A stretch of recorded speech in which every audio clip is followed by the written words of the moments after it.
Shalom, selamat pagi. Bagaimana semua sudah bersemangat? Hatinya sudah terbakar sekarang ya. Yesus bangkit. Kita berdoa. Dalam nama Tuhan Yesus, kami buka ibadah ini pengucapan syukur. Dan kami sudah percaya Roh Kudus ada di sini bersama-sama dengan kami sebagai penolong yang setia. Sekarang kami buka ibadah ini dalam nama Tuhan Yesus. Datanglah kerajaan-Mu. Jadilah kehendak-Mu di sini seperti di surga. Haleluya. Amin.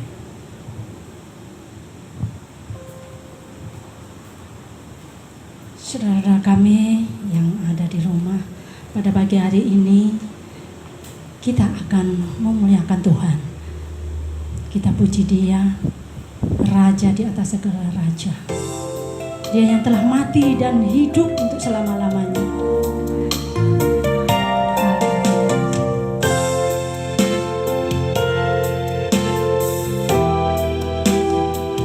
Dia yang datang dari surga, rela mati bagi kita, dan sekarang kita rayakan kebangkitan Tuhan kita. Haleluya.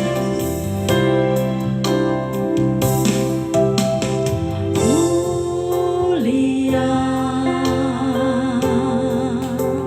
sembah Raja mulia, bagi Yesus puji hormat dan kuasa.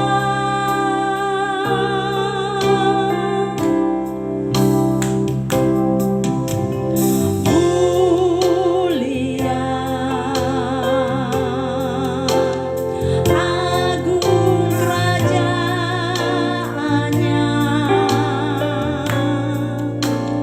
dari surga datang untuk setiap umatnya. Dipuji,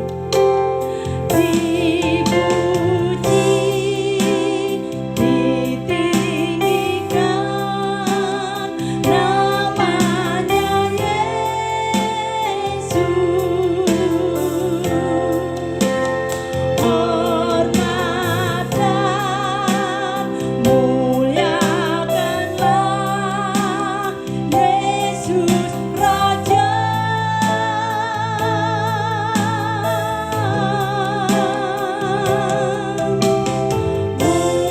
Mulia, sembah Raja mulia. Dia telah mati, dibangkitkan jadi Raja.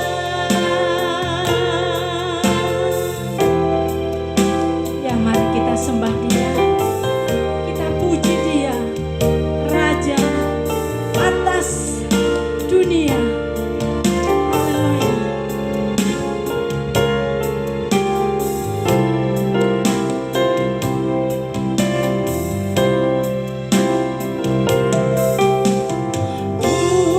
Mulia, sembah Raja mulia,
Haleluya.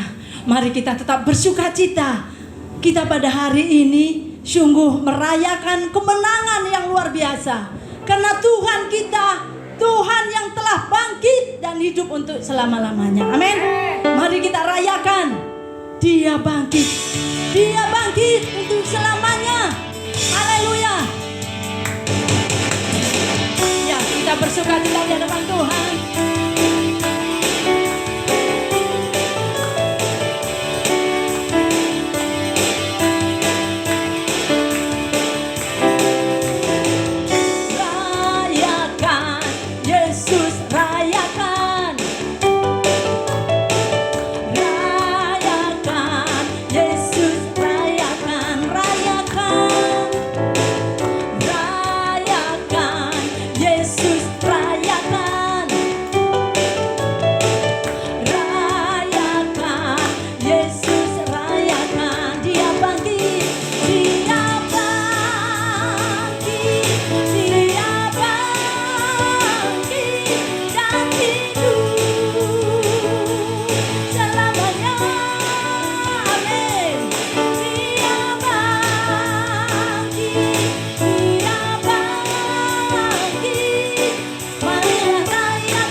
katakan, Dia penebusku, Dia hiduplah. Katakan, Dia penebusku, Dia hiduplah.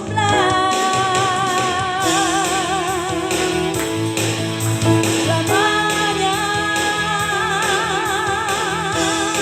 selamanya. Amin. Haleluya. Kami percaya Tuhan, karena Engkau telah bangkit dan hidup untuk selama-lamanya.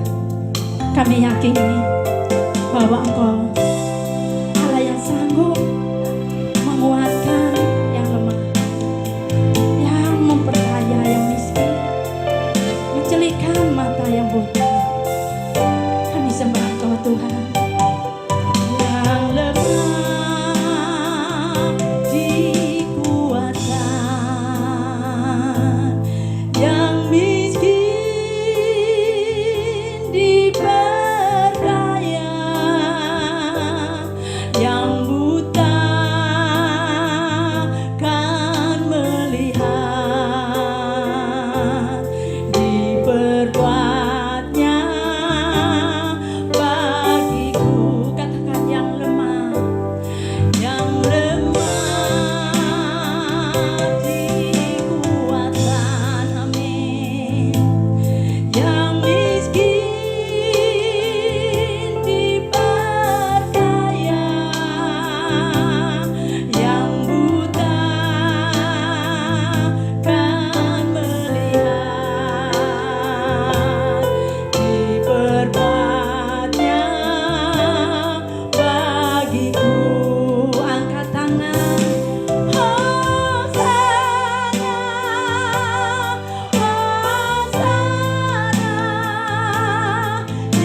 Yesus bangkit.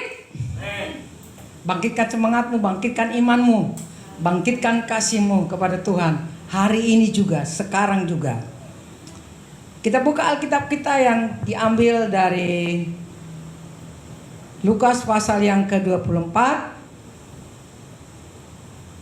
ayat 1 sampai dengan ayat yang ke-12. Lukas pasal 24 ayat 1 sampai dengan ayat yang ke-12. Saya baca. Apakah Alkitab saudara sudah ada? Sudah dipersiapkan tadi ya? Oke. Dan pada hari Sabat mereka beristirahat menurut hukum Taurat. Tetapi pagi-pagi benar pada hari pertama minggu itu, mereka pergi ke kubur membawa rempah-rempah yang telah disediakan mereka. Mereka mendapati batu sudah terguling dan dari kubur itu. Dan setelah masuk, mereka tidak menemukan mayat Tuhan Yesus. Sementara mereka berdiri termangu-mangu karena hal itu, tiba-tiba ada 2 orang berdiri dekat mereka, memakai pakaian yang berkilau-kilauan. Mereka sangat ketakutan dan menundukkan kepala.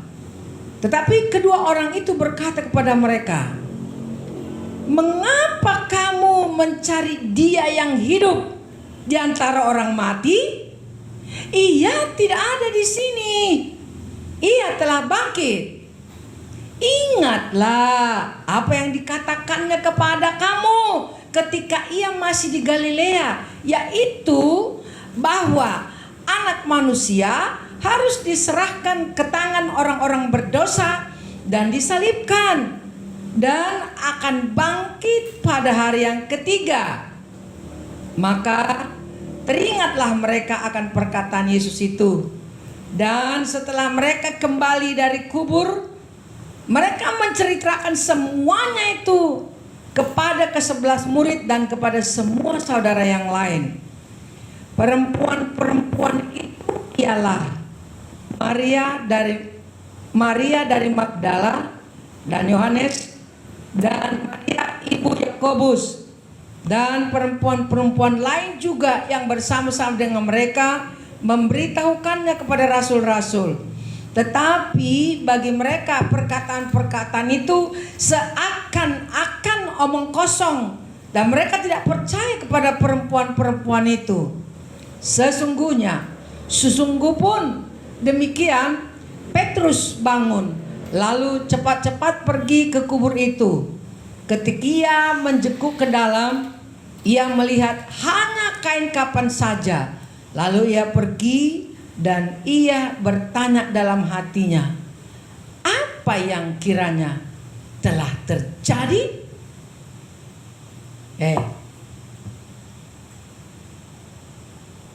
Dalam peristiwa kebangkitan itu, sesungguhnya banyak orang yang tidak percaya. Bahkan murid-muridnya pun tidak percaya. Ada orang-orang yang tidak menyukai kekristenan berkata begini, orang Kristen ini terlalu bangga dengan kubur yang kosong.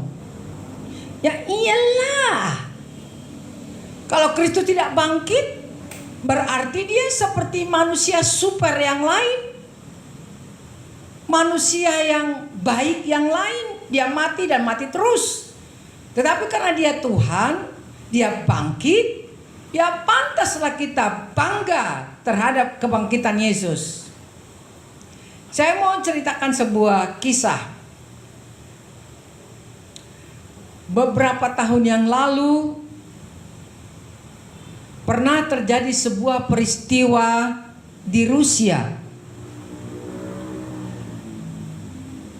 Jadi karena di Rusia itu agama mereka adalah ateis atau komunis, lalu mereka tidak menyukai kalau ada agama-agama baru yang datang ke Rusia. Apalagi kalau mereka mendengarkan tentang orang mati bangkit, mereka paling marah. Bagaimana mungkin sudah mati bangkit?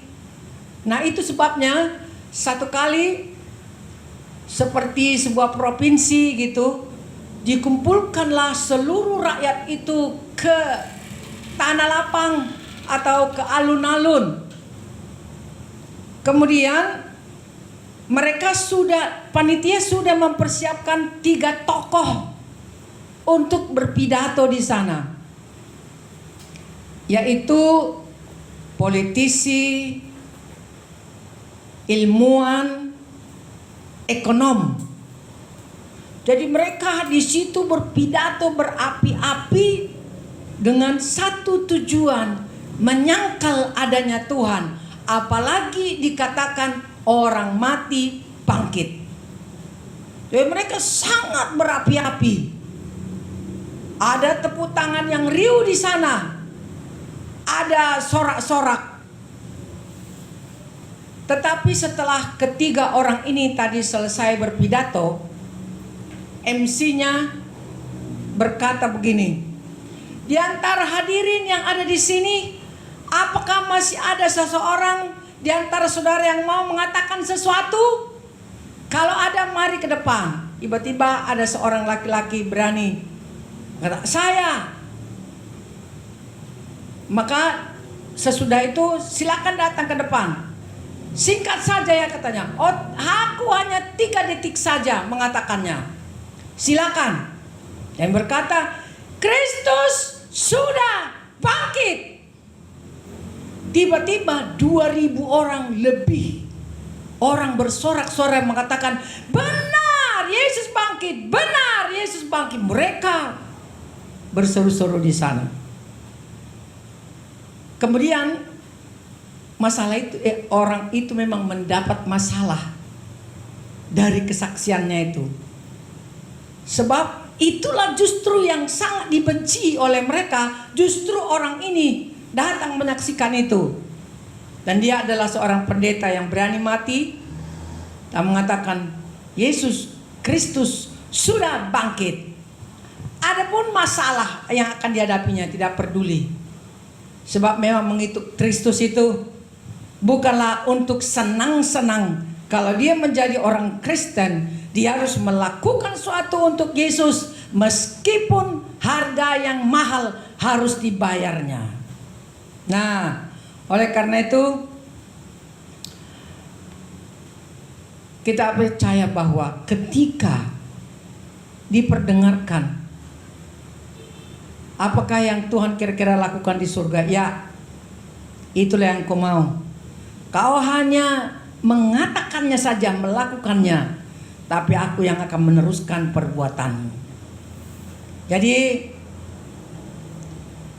puji Tuhanlah bahwa ada orang-orang di tengah kerumunan bahaya pun ada orang yang berani menyaksikan tentang Yesus Kristus bangkit dari antara orang mati.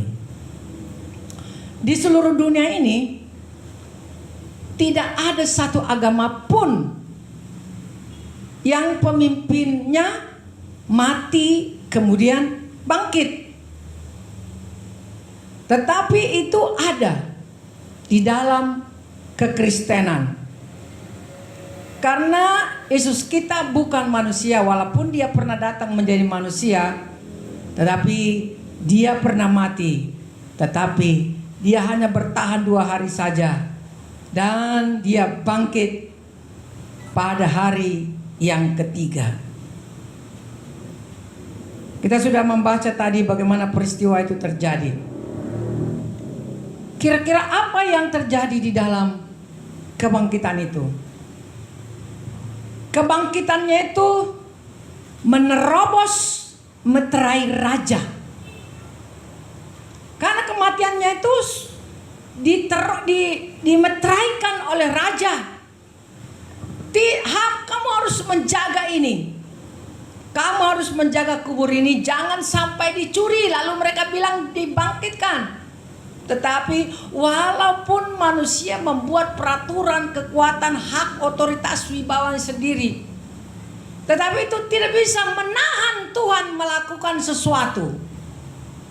Makanya kebangkitannya itu menerobos meterai raja. Menerobos ke 70 orang Sanhedrin. Kalau bagi orang Yahudi, ada orang-orang yang menjadi Sanhedrin, terdiri dari orang Yahudi, orang Farisi, orang Saduki, ahli-ahli Taurat. Mereka membuat semacam persekutuan, peraturan-peraturan. Mereka ini disebut menjadi anggota Sanhedrin, dan mereka itu menentukan banyak hal tentang agama-agama Yahudi. Dan begitupun kebangkitannya menerobosnya, karena para Sanhedrin ini telah membayar orang juga untuk menjaganya. Nah, jadi dia menerobos pintu-pintu di mana murid-muridnya setelah penyalipan penguburan itu, murid-muridnya berkumpul di satu tempat dalam keadaan takut dengan pintu-pintu yang terkunci rapat. Ya, mereka ketakutan. Mungkin mereka mengira, wah, guru kita sudah mati, betul-betul sudah mati dia. Bagaimana dengan kita? Kita selama ini bersama-sama dengan dia. Lalu mereka membisu di sana. Mungkin mereka saling pandang-pandangan satu dengan yang lain. Kunci pintu dikunci rapat-rapat, jendela dikunci rapat-rapat. Tetapi apa yang terjadi? Yesus menerobos pintu-pintu mereka tanpa mendobrak, tanpa mengetok-ngetok pintu, tanpa membongkar pintu. Tetapi Yesus tiba-tiba ada di antara mereka. Itulah kebangkitan Tuhan Yesus Kristus. Apa yang dikatakan? Damai sejahtera kuberikan kepadamu. Damai sejahtera kuberikan kepadamu. Itulah kuasa kebangkitan Kristus. Jadi karena dia bangkit, maka kuburnya kosong. Karena Yesus bangkit, maka kuburnya kosong. Jadi karena kuburnya kosong, dia bisa mengisi hidupmu yang kosong. Apa yang terjadi? Kenapa hidup orang kosong? Mungkin kosong karena masalah, mungkin kosong karena ketidakpercayaan, kedegilan, hampa, merasa tidak ada arti apa-apa. Dia juga menembusi orang-orang yang hatinya dikunci oleh berbagai penyakit, dikunci oleh kemiskinan, dikunci oleh kejahatan. Tetapi ketahuilah, Yesus bisa menerobos setiap hati orang-orang yang hatinya terkunci, dan dia memberi pertolongan. Haleluya. Itulah makna daripada kebangkitan Kristus yang kita percaya itu menjadi Tuhan dan Juru Selamat kita. Saya tidak tahu sebagaimana dalamnya hati saudara yang menyaksikan berkebaktian bersama-sama dengan kami. Apakah hatimu sedang kosong sekarang? Apakah hatimu sedang ciut? Apa di hatimu ada penuh dengan tanda-tanda tanya? Bagaimana ini, bagaimana dan hal? Untuk itu pun Tuhan memakluminya. Tuhan tahu. Saya katakan tadi bahwa Tuhan bisa menerobos raja, menerobos undang-undang raja, meterai raja. Dan dia juga bangkit keluar dari kuburnya, membuka batu besar yang ditutupkan kepada kubur Yesus. Itu bukan ukuran batu 1 kali 1 meter, besar batunya. Itu sebabnya pada perempuan-perempuan itu berkata begini, ya, kalau kita pergi ke sana nanti, siapa yang membukakan kubur itu bagi kita? Sebab mereka datang ke sana mau membuat rempah-rempah. Ya, siapa yang bisa? Itu artinya bahwa dunia tidak bisa melakukan itu. 3 orang, mungkin 5 orang perempuan-perempuan itu tidak bisa menggulingkan batu. Tetapi namanya Tuhan, tidak ada berita mengatakan bahwa ada yang membantu dia. Dia terobos batu yang besar yang menutup kuburannya. Oh, haleluya. Haleluya. Saudara-saudara, mengenai Yesus, sejarahnya, sejarah kebangkitan Yesus bukan hanya bisa dibaca. Sudah lebih 2000 tahun yang lalu peristiwa ini terjadi dan dibaca oleh seluruh dunia. Saya sudah percaya ini, semua orang sudah mendengar tentang Yesus sekarang, tentang kematiannya, kelahirannya, tentang kebangkitannya. Jadi sejarahnya bukan hanya bisa dibaca oleh orang-orang seluruh dunia, tetapi dia juga bisa ditemui. Sebab dia hidup. Dia hidup. Ada orang-orang yang kita baca sejarahnya, tetapi kita tidak bisa menemui dia lagi, dia mati.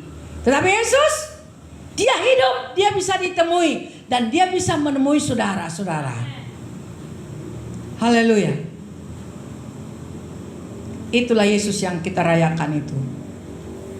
Kuasanya bisa menerobos tembok setebal apapun yang menghalang-halangi saudara untuk datang kepada Yesus Kristus. Kita hanya menyerah saja, membuka hati saja kepada Tuhan. Di dalam dia ada kepastian. Dia sudah mengalahkan maut.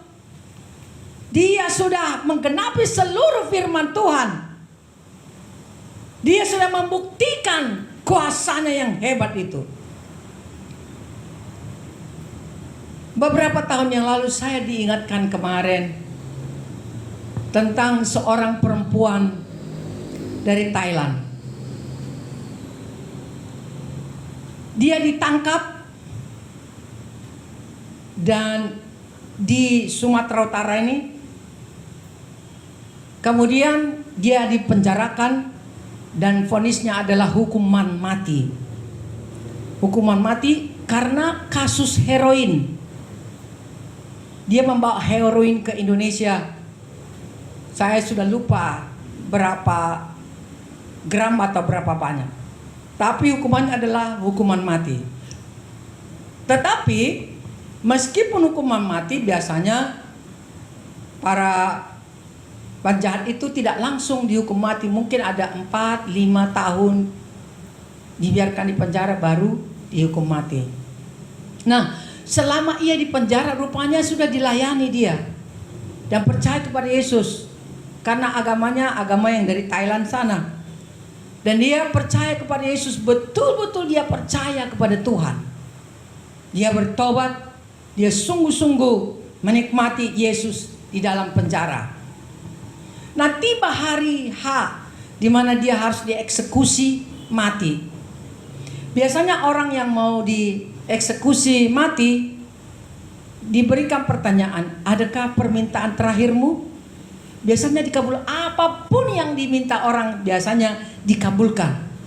Contohnya mungkin makanan yang disukainya, atau pakaian yang pernah sangat diinginkannya, atau bertemu dengan keluarga. Dia bilang, tidak, saya tidak membutuhkan semua. Bertemu dengan keluarga? Oh tidak. Sebab mereka tidak percaya dengan apa yang saya percaya ini. Saya tahu saya sudah mempermalukan mereka selama ini. Saya tahu bahwa mereka sudah sangat marah kepada saya. Tetapi saya tidak perlu bertemu dengan mereka. Saya siap untuk dihukum mati. Apa yang dia bilang? Saya tidak takut. Saya tidak gemetar. Saya sekarang sudah menebus segala kesalahan saya. Dan saya sudah percaya kepada Yesus. Karena Yesus itu bangkit, maka saya pun nanti akan ikut dibangkitkan. Dan saya tidak mati untuk selama-lamanya di neraka. Itu pengakuannya. Itu saya baca di koran.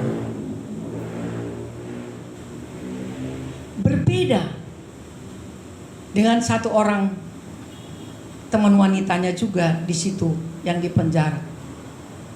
Selalu penasihat spiritualnya juga selalu datang ke sana. Tetapi waktu hampir bersamaan mereka juga mau dieksekusi mati, dia begitu gelisah, dia begitu takut, dia begitu merasa ngeri, tidak pede, susah, khawatir. Kenapa? Dia tidak memiliki keyakinan seperti yang dia miliki orang Thailand ini, dan tidak tahu kalau dia nanti mati mau kemana. Itu yang membuat dia takut. Beda dengan orang dalam Tuhan Yesus. Mati, tetapi saya nanti akan dibangkitkan bersama-sama dengan Yesus. Haleluya. Haleluya. Haleluya. Haleluya.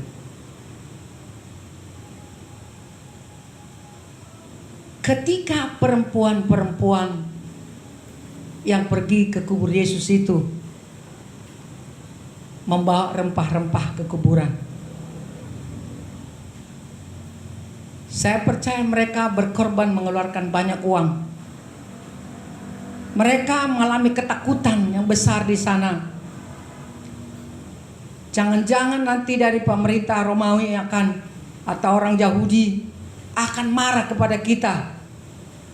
Pagi-pagi benar mereka sudah pergi ke sana membawa rempah-rempah. Mereka mengorbankan keberaniannya, mereka mengorbankan uangnya. Supaya apa? Mereka membawa rempah-rempah untuk membuat tubuh Tuhan Yesus tetap harum. Untuk membuat Tuhan Yesus tetap harum walaupun sudah mati. Tujuan mereka begitu, supaya tubuh Tuhan Yesus itu tetap harum. Pertanyaannya, apa yang saudara ingin lakukan dalam hidupmu sebagai orang percaya kepada Yesus untuk tetap membuat nama Yesus harum di dalam hidupmu? Apakah saudara berani mempertahankan hidup benar di hadapan Tuhan demi supaya Yesus harum di dalam hidupmu? Menolak hal-hal yang bertentangan dengan firman Tuhan demi membuat nama Tuhan Yesus tetap harum. Mereka mengorbankan uangnya, mengorbankan jabatannya mungkin, mengorbankan kesejahteraannya untuk pergi ke sana. Asalkan Yesus tetap harum, mereka melakukan itu semuanya. Kalau kita hanya sekedar bercerita, melompat-lompat, oh Yesus bangkit, Yesus bangkit, tapi selalu akan ada tujuannya. Kita memiliki Kristus. Bagaimana caranya untuk membuat nama Yesus harum? Nama Yesus harum. Itu yang Tuhan inginkan. Dia sudah melakukan apa yang kita butuhkan. Dia berjanji untuk menyertai kita kemanapun kita pergi. Bahkan malaikatnya diperintahkannya untuk menjaga kita. Dia berjanji akan mencukupkan segala keperluan kita. Dia berjanji untuk menyembuhkan segala penyakit kita. Dia berjanji akan memenuhi semua apa yang kita perlukan. Tapi sekarang pertanyaan, bagaimana kita untuk membuat nama Yesus tetap harum? Beranikah saudara terang-terangan menceritakan bahwa saudara orang Kristen di tengah ribuan orang yang lain? Ini yang Tuhan mau. Apa yang saudara mau lakukan? Apa yang saudara mau lakukan supaya nama Tuhan Yesus harum? Sekarang harus mengambil sikap. Apa yang saudara mau lakukan untuk membuat nama Yesus harum? Haleluya. Saya tidak panjang-panjangkan lagi, tapi saya ingin kita bernyanyi bersama-sama karena kita sedang berpesta pora. Sebab dia hidup, ada hari esok. Amin. Sebab dia hidup, ku tak gentar menghadapi hari esok. Oke, buatlah nama Tuhan kita harum. Kita bersorak-sorak. Katakan itu, sebab dia hidup. Karena dia hidup, kuburnya kosong. Dia bisa mengisi hidupmu yang kosong.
Tidak perlu kita khawatir tentang hari esok. Sebab kuburnya sudah kosong.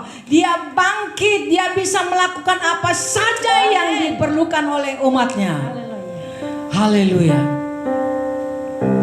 Sebab dia hidup. Ada hari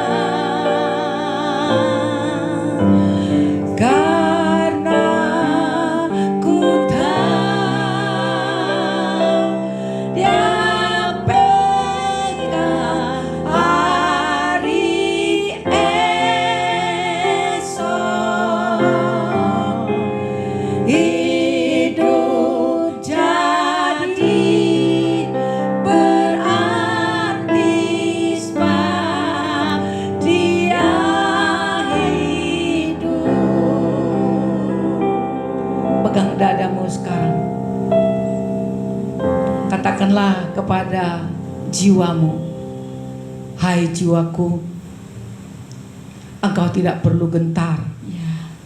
Sebab Yesus tidak mati untuk selamanya. Benar. Dia bangkit bagi kita. Amin.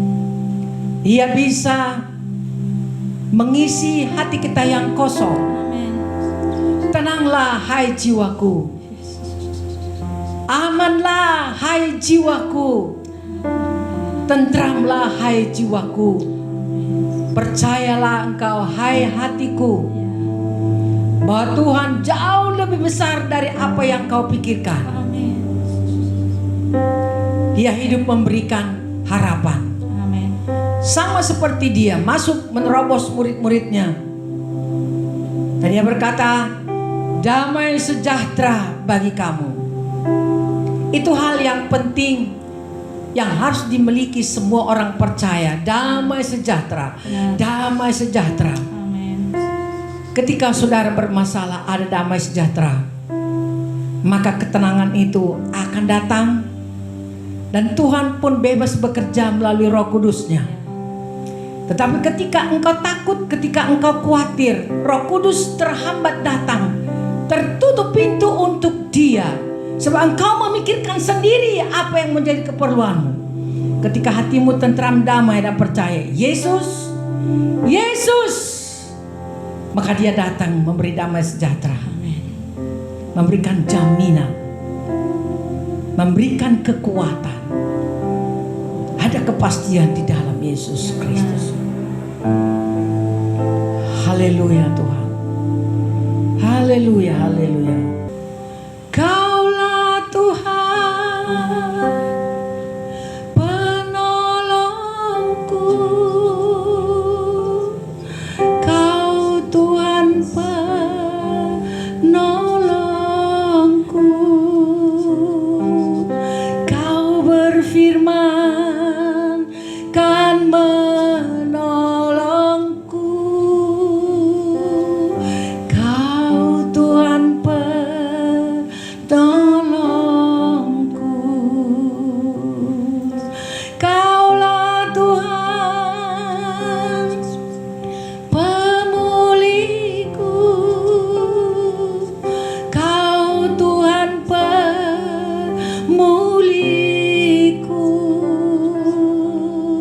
Kau berfirman kan pulihkanku. Kau Tuhan pemulihku.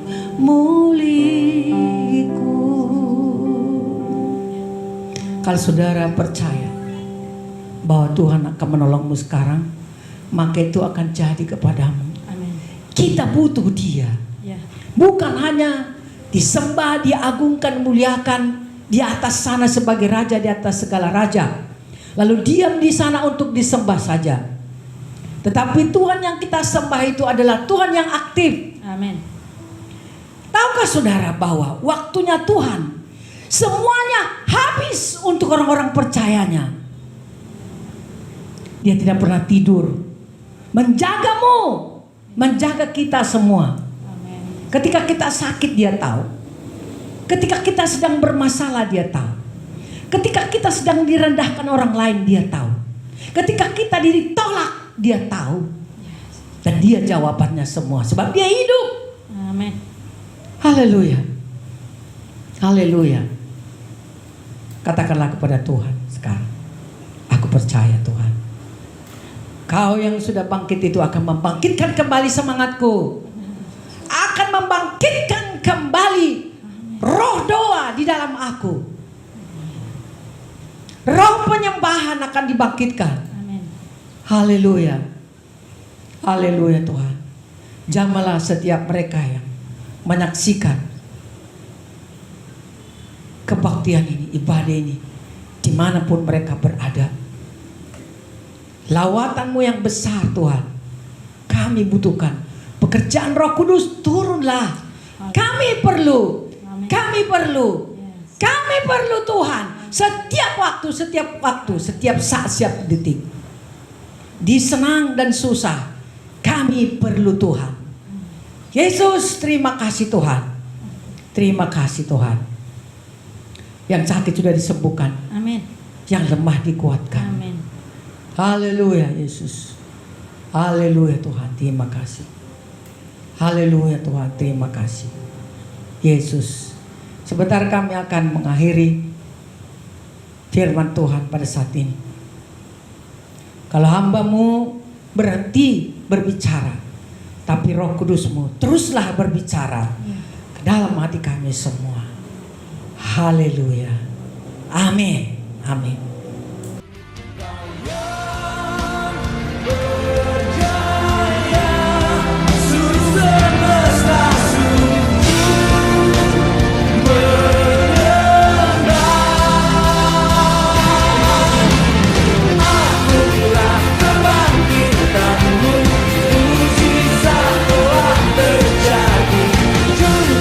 Kasih dan murah-Mu, Engkau tergugah-Mu.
Apa yang saudara rasa harus diberikan kepada Tuhan, berilah kepada Tuhan. Berilah kepada Tuhan dengan sukacita. Dengan sukacita. Haleluya. Haleluya. Kita akan akhiri ibadah kita dan terimalah berkat Tuhan.